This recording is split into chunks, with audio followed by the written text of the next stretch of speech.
अब गोपाल धीरे धीरे और बड़े हो रहे हैं और इनकी जो सखा मंडली है, सखा मंडली बन गई है। स्तोक, वरूथक, सुवल, मनसुका, श्रीदामा, सबको प्रभु ने एकत्रित कर लिया है, आनंद के साथ विराजमान है।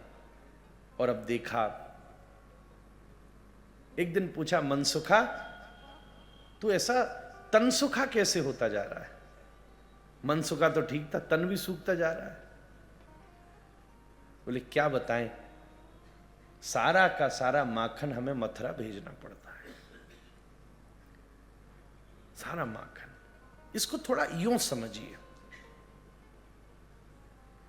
अब श्री कृष्ण बचपन से यशोदा मैया क्या रह रहे हैं, कभी कोई असुर आता है, कभी कोई असुर आता है, कभी कोई असुर आता है। कौन भेज रहा है? कंस भेज रहा है, तुझे मारना चाहता है। और घर से बड़े बड़े बर्तनों में माखन, दूध, दही भर भर के जा रहा है, भर भर के जा रहा है। मां ये कहां जा रहा है? बोले कंस के यहां जा रहा है। तो बच्चा सोचता है, वाह, जो मुझे मारने की कोशिश कर रहा है उसके यहां जा रहा है। ये कैसे जा रहा है? अच्छा, यही देखा, ग्वाल वालों के घरों से भी जा रहा है। कहां जा रहा है? ओहो, वहीं जा रहा है जो मुझे मारने की कोशिश कर रहा है, वही कंस। बिल्कुल नहीं जाएगा ये। कृष्ण बोले, ना, अपनो माखन अपन खुद खावेंगे महाराज। हमारा निर्माण, हमारी व्यवस्था। मैंने उस दिन आपको भी इशारा किया था, श्री कृष्ण का ये माखन चोरी लीला इस दुनिया का सबसे बड़ा और सबसे पहला और सबसे छोटी उम्र में किसी के द्वारा किया गया एक सोशल रेवोल्यूशन है महाराज। उस समय की सत्ता के विरोध में जो शोषण होता था, उस शोषण के विरोध को श्री कृष्ण ने, इसलिए इसको केवल चोरी चोरी कहना भी उचित नहीं है महाराज। ये तो सत्ता ने प्रचार किया चोरी। देखो सिस्टम समझो ना, अपना अच्छे के लिए कोई काम कर रहे हैं तो सत्ता के विरोध में जाएगी तो कहेगी ना, ये चोरी कर रहे हो तुम। ये तो सत्ता ने प्रचार किया चोरी। पर श्री कृष्ण ने लगे हुए भयंकर कर को, और दूसरी तरफ ये जो समाज के ऊपर कितनी बड़ी पीड़ा मन में होती है कि वाह मैया, जो तेरे लाला को जो व्यक्ति बार बार ठेस पहुंचाने की कोशिश कर रहा है, हम उसी के घर माखन भेज रहे हैं। तुम मेरे मित्र हो तो उसके यहां कैसे भेज सकते हो? बोले कौन समझाएगा इसको?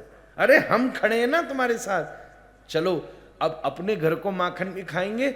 और जो जो देखो किस चीज की चोरी करते थे, जो जो माखन स्टोर करके रखा जाएगा और वो कंस के यहां कर की तरह भेजे जाने वाला होगा, उसी गोपी के घर में जाके अपन माखन खाएंगे महाराज।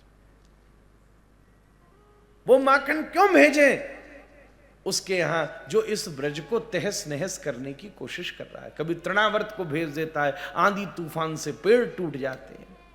कभी पूतना को भेजता है, जिसने इतने, केवल कृष्ण को नहीं, ये कई बालकों को पहले मारती आ रही है, ऐसा लिखा है भागवत में। बाल घातनी है, कितने बच्चों के, कितने के घरों के बच्चे मार दिए उसने। आप बताओ, आपने इतनी मेहनत से दूध दही माखन बनाया और ऐसा शकटासुर भेजा कि पूरा दूध दही माखन फैल गया। गैया प्राण निकाल कर दूध देती है महाराज। ये भी देखने की एक दृष्टि है महाराज ना। इसलिए किसके घर जाते? बोले जो रखेगा कंस के यहां भेजवे के लिए, हम ही खाएंगे उसका माखन। जीवन में पवित्रता का भी खूब चुनाव करना चाहिए महाराज। केवल शोभा बड़ी चीज नहीं है। Something is looking good, something is very clean, it is very hygienic, thumbs up, very good. But there should one more consideration.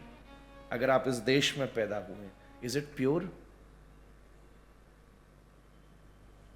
कभी आपने देखा संत महात्मा कोई भी आए बात, बोले एक काम कर दो भाई, चांदी के गिलास, किसी स्वर्ण का स्वर्ण, चांदी का चलो किस धातु में दे दो।